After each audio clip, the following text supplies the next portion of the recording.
ಸರ್ವಮಂಗಲಮಾಂಗಲ್ಯೆ ಶಿವೆ ಸರ್ವಾರ್ಥಸಾಧಿಕೆ ಶರಣ್ಯೆ ತ್ರ್ಯಂಬಕೆ ಗೌರಿ ನಾರಾಯಣಿ ನಮೋಸ್ತುತೆ. ನಮಶ್ಚಂಡಿಕಾಹಿ ಶ್ರೀ ಗುರುಭ್ಯೋ ನಮಃ. Vishwavani T V special YouTube ವಾಹಿನಿಯ ಪ್ರೇಕ್ಷಕರಿಗೆ ವೀಕ್ಷಕರಿಗೆ ನಮಸ್ಕಾರ.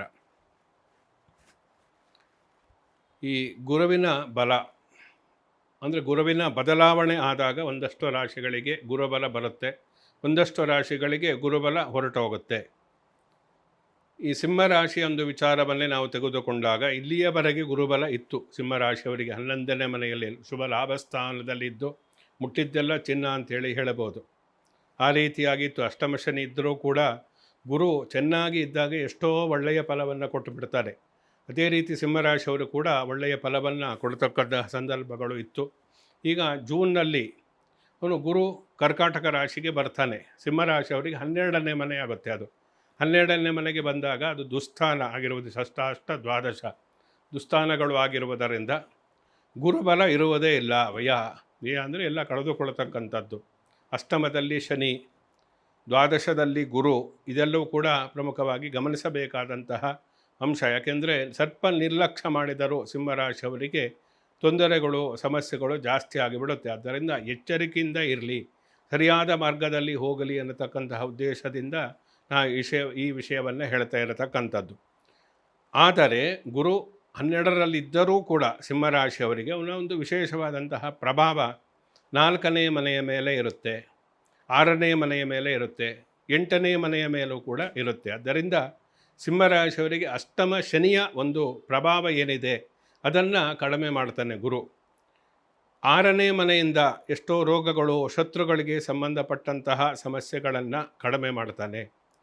ಒಂದು ವಿಶೇಷವಾಗಿ 4ನೇ ಮನೆಯ ಮೇಲೆ ಗುರುವಿನ ಒಂದು ದೃಷ್ಟಿ ಇರುವುದರಿಂದ ಹೊಸದಾಗಿ ಮನೆಯನ್ನು ಕೊಂಡುಕೊಳ್ಳತಕ್ಕಂಥದ್ದು, ಮನೆ ಕಟ್ಟುವುದಕ್ಕೆ ಪ್ರಾರಂಭ ಮಾಡತಕ್ಕಂಥದ್ದು, ಜೊತೆಯಲ್ಲಿ ನಿವೇಶನ ಖರೀದಿ ಇರ್ಬೋದು, ಒಂದು ಫ್ಲಾಟ್ ಖರೀದಿ ಮಾಡತಕ್ಕಂಥದ್ದು ಇರ್ಬೋದು, ವಾಹನ ಖರೀದಿ ಮಾಡತಕ್ಕಂಥದ್ದು ಇರ್ಬೋದು, ಒಂದು ಬೈಕನ್ನು ನೀವು ಕೊಂಡುಕೊಳ್ಳತಕ್ಕಂಥದ್ದು, ಈ ರೀತಿಯಾಗಿ ಉತ್ತಮವಾದಂತಹ ಕೆಲವೊಂದು ವಿಷಯಗಳಲ್ಲಿ ಬೆಳವಣಿಗೆ ಅನ್ನತಕ್ಕಂಥದ್ದು ಇದೆ. ಆದರೆ ಮರೆತು ಏನಾದರೂ ಹಣಕಾಸಿನ ವಿಚಾರ ಅಂದರೆ ಇನ್ವೆಸ್ಟ್ಮೆಂಟ್ ಮಾಡತಕ್ಕಂಥ, ಹೊಸದಾಗಿ ವ್ಯಾಪಾರ ವ್ಯವಹಾರವನ್ನು ಮಾಡ್ತೀನಿ ಅಂದುಕೊಂಡು ಹೋದರೆ ತೊಂದರೆಗೆ ಒಳಗಾಗುವುದು. ಯಾಕೆಂದರೆ ದ್ವಿತೀಯ ಸ್ಥಾನದ ಮೇಲೆ ಶನಿಯ ದೃಷ್ಟಿಯೂ ಕೂಡ ಇರುವುದರಿಂದ ಹಣವನ್ನು ಕಳೆದುಕೊಳ್ಳತಕ್ಕಂತಹ, ಆರ್ಥಿಕ ಸಂಕಷ್ಟಕ್ಕೆ ಸಿಲುಕಿ ಹಾಕಿಕೊಳ್ಳತಕ್ಕಂತಹ ಸಂದರ್ಭಗಳು ಬರಬಹುದು. ಆದ್ದರಿಂದ ಹಣಕಾಸಿನ ವಿಚಾರದಲ್ಲಿ ಸಿಂಹರಾಶಿಯವರು ತುಂಬ ಎಚ್ಚರಿಕೆಯಿಂದ ಇರಬೇಕಾಗುತ್ತೆ. 12ನೇ ಮನೆಗೆ ಗುರು ಬಂದಿರುವುದರಿಂದ ಕರ್ಕಾಟಕ ರಾಶಿಗೆ ಅವನು ಪ್ರವೇಶವನ್ನು ಮಾಡಿರುವುದರಿಂದ ಉಚ್ಚ ಸ್ಥಾನವಾದರೂ ಅವನು ಈ ರೀತಿಯಾಗಿ ಅಂದರೆ ಒಳ್ಳೆಯ ಫಲವನ್ನು ಹೇಗೆ ಶುಭಗ್ರಹಗಳು ಕೊಡುತ್ತೋ ಹಾಗೆ ಕೆಟ್ಟ ಫಲವನ್ನು ಕೂಡ ಕೊಡುತ್ತೆ. ಒಳ್ಳೆಯ ಸ್ಥಾನದಲ್ಲಿದ್ದಾಗ ಉತ್ಕೃಷ್ಟವಾದಂತಹ ಫಲ, ಕೆಟ್ಟ ಸ್ಥಾನದಲ್ಲಿದ್ದಾಗ ಅದೇ ರೀತಿಯಾಗಿ ಕೆಟ್ಟ ಫಲವನ್ನು ಕೂಡ ಕೊಡುವುದರಿಂದ ನಾವು ನಮ್ಮ ಎಚ್ಚರಿಕೆಯಲ್ಲಿ ನಾವು ಇರಬೇಕು. ಪ್ರತಿಯೊಂದನ್ನು ಕೂಡ 100 ಬಾರಿ ಯೋಚಿಸಿ ಮುಂದುವರಿತಕ್ಕಂಥದ್ದು ಸಿಂಹರಾಶಿಯವರಿಗೆ ಒಳ್ಳೆಯದು. ಈ ಪ್ರಮುಖವಾಗಿ ನೀವು ಉದ್ಯೋಗ ಮಾಡ್ತಕ್ಕಂತಹ ವ್ಯವಹಾರ ಕ್ಷೇತ್ರದಲ್ಲಿ ಸ್ಪರ್ಧೆಗಳು ಜಾಸ್ತಿ ಆಗ್ಬೋದು, ಕಾಂಪಿಟೇಷನ್. ಜೊತೆಯಲ್ಲಿ ನಿಮ್ಮವರೇ ಸಹೋದ್ಯೋಗಿಗಳಿರ್ಬೋದು ಅಥವಾ ಮೇಲಧಿಕಾರಿಗಳಿರ್ಬೋದು, ಇಂತಹವರ ಒಂದು ಕಿರುಕುಳ ಅನ್ನತಕ್ಕಂತಹ ಕಾರಣದಿಂದ ಕೆಲಸ ಬಿಡಬೇಕು ಅನ್ನತಕ್ಕಂತಹ ಒಂದು ವಾತಾವರಣ ಸೃಷ್ಟಿಯಾಗಿ ಬರಬಹುದು.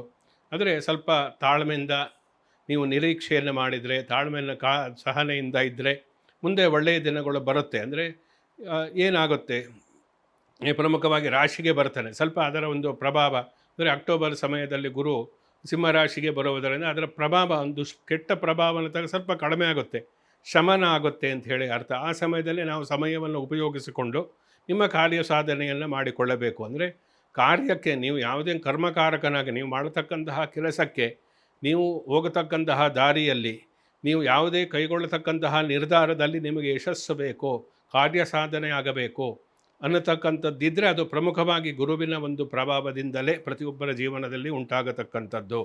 ಆದ್ದರಿಂದ ಸಿಂಹರಾಶಿಯವರು ಯಾವುದೇ ಒಂದು ವಿಚಾರವನ್ನು ತೆಗೆದುಕೊಂಡರೆ, ಕೌಟುಂಬಿಕವಾಗಿರ್ಬೋದು, ಒಂದು ಆರ್ಥಿಕವಾದಂತಹದ್ದಿರ್ಬೋದು, ಯಾವುದೇ ಪ್ರಮುಖ ನಿರ್ಧಾರಗಳನ್ನು ತೆಗೆದುಕೊಳ್ಳತಕ್ಕಂಥದ್ದಿರ್ಬೋದು, ಇಂತಹ ಸಂದರ್ಭದಲ್ಲಿ ಸ್ವಲ್ಪ ಗೊಂದಲಕ್ಕೆ ಅವಕಾಶ ಉಂಟಾಗತಕ್ಕಂತಹ ಸನ್ನಿವೇಶಗಳು ನಿಮ್ಮ ಜೀವನದಲ್ಲಿ ನಡೆಯಬಹುದು. ನಿಮ್ಮವರೇ ನಿಮಗೆ ಶತ್ರುಗಳಾಗಬಹುದು, ನಂಬಿರತಕ್ಕಂಥವರು ಕೈ ಕೊಡ್ತಕ್ಕಂತಹ ಸಾಧ್ಯತೆಗಳು ಇರುತ್ತೆ. ಈ ರೀತಿಯಾಗಿ ಎಲ್ಲೇ ಹೋದರೂ ಕೂಡ ಏನೋ ಒಂದು ರೀತಿ ಅಸಮಾಧಾನ, ತೃಪ್ತಿ ಇಲ್ಲದೇ ಇರತಕ್ಕಂತಹ ಜೀವನ ಉಂಟಾಗಿಬಿಡುತ್ತೆ. ಆದ್ದರಿಂದ ಇದೆಲ್ಲ ಪ್ರಮುಖವಾಗಿ ಗಮನಿಸಿಕೊಂಡು ಸರಿಯಾದ ರೀತಿಯಲ್ಲಿ ಒಂದು ಮಾರ್ಗದರ್ಶನವನ್ನು, ನಮ್ಮ ಹಿತೈಷಿಗಳ ಹಿರಿಯರ ಮಾರ್ಗದರ್ಶನವನ್ನು ತೆಗೆದುಕೊಂಡು ಕೆಲಸವನ್ನು ಮಾಡಿದರೆ, ಜೊತೆಯಲ್ಲಿ ಆ ಗ್ರಹ ದೋಷಗಳು ಇದ್ದಾಗ, ಜೊತೆಯಲ್ಲಿ ಇಲ್ಲಿರತಕ್ಕಂಥ ಗುರುಬಲ ಇಲ್ಲಾಂದರೆ ಎಲ್ಲ ಕೆಟ್ಟದಾಗುತ್ತೆ ಅಂತ ಹೇಳಿ ಅರ್ಥ ಅಲ್ಲ. ನಿಮ್ಮ ವೈಯಕ್ತಿಕವಾದಂತಹ ಜಾತಕದಲ್ಲಿ ಯೋಗಕಾರಕವಾದಂತಹ ದಶಾಭುಕ್ತಿ ನಡೀತಾ ಇದ್ದರೆ, ಜಾತಕದಲ್ಲಿ ಗುರು ಚೆನ್ನಾಗಿ ಇದ್ದರೆ ಇದರ ಒಂದು ಪ್ರಮಾಣ ಎಷ್ಟೋ ಕಡಿಮೆ ಆಗುತ್ತೆ, ಎಲ್ಲದೂ ಕೆಟ್ಟದಾಗುತ್ತೆ ಅಂತೇಳಿ ಅರ್ಥ ಅಲ್ಲ.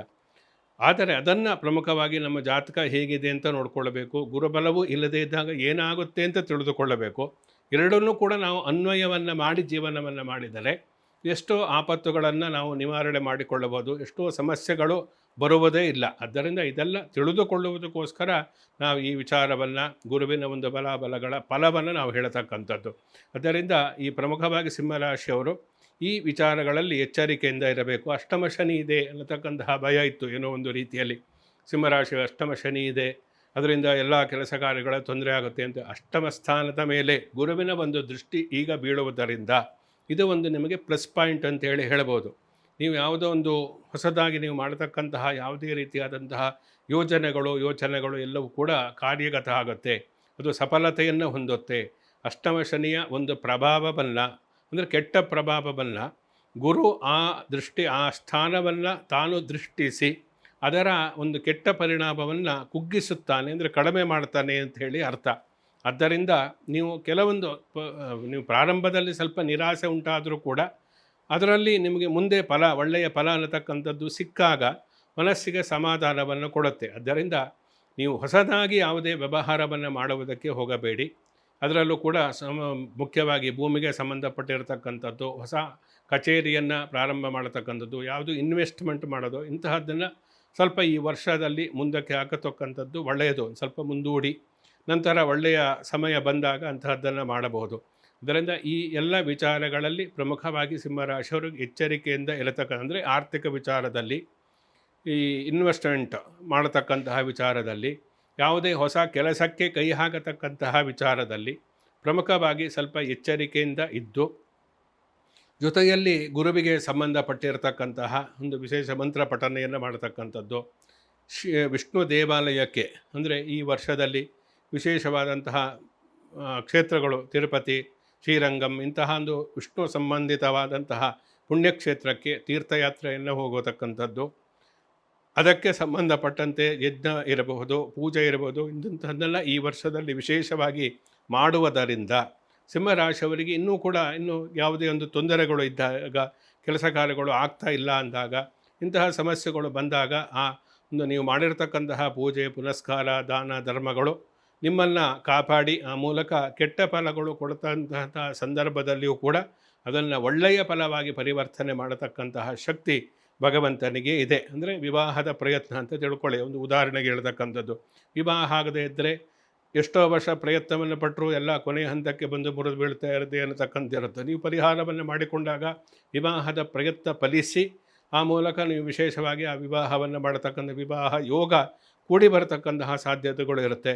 ಯಾವುದೋ ಒಂದು ಸಂತಾನಾಪೇಕ್ಷಿತರಿರ್ತಾರೆ, ಮಕ್ಕಳಾಗದೇ ಇದ್ದರೆ ಈ ಪೂಜೆ ಪುನಸ್ಕಾರಗಳು ನೀವು ಮಾಡೋದರಿಂದ ಆ ಗುರುವಿನ ಒಂದು ವಿಶೇಷವಾದಂತಹ ಒಂದು ಪ್ರಭಾವದಿಂದಾಗಿ ಸಂತಾನ ಪ್ರಾಪ್ತಿಯಾಗಬಹುದು. ಹೀಗೆ ಒಳ್ಳೆಯ ಫಲವನ್ನು ನಾವು ಕೆಟ್ಟ ಕಾಲದಲ್ಲಿಯೂ ಕೂಡ ಪಡೆಯುವುದಕ್ಕೆ ಸಾಧ್ಯ ಆಗುತ್ತೆ, ಸರಿಯಾದ ರೀತಿಯಲ್ಲಿ ನಾವು ಪರಿಹಾರಗಳನ್ನು ಮಾಡಿಕೊಂಡ್ರೆ. ಆದ್ದರಿಂದ ಸಿಂಹರಾಶಿಯವರು ಗುರು ಬಲದ ಪ್ರಭಾವ ಅನ್ನತಕ್ಕಂಥದ್ದು ಈ ವರ್ಷದಲ್ಲಿ ಇಲ್ಲದೇ ಇರುವುದರಿಂದ ತುಂಬ ಎಚ್ಚರಿಕೆಯಿಂದ ಜೀವನವನ್ನು ಮಾಡತಕ್ಕಂಥದ್ದು, ಗುರುವಿನ ಪ್ರಾರ್ಥನೆಯನ್ನು, ಶ್ರೀನಿವಾಸನ ಪ್ರಾರ್ಥನೆಯನ್ನು ಮಾಡತಕ್ಕಂಥದ್ದು ಇಲ್ಲಿ ತುಂಬ ಮುಖ್ಯವಾಗುತ್ತೆ. ಶುಭಮಸ್ತು, ಸಮಸ್ತ ಸನ್ಮಂಗಳಾನಿ ಭವಂತು.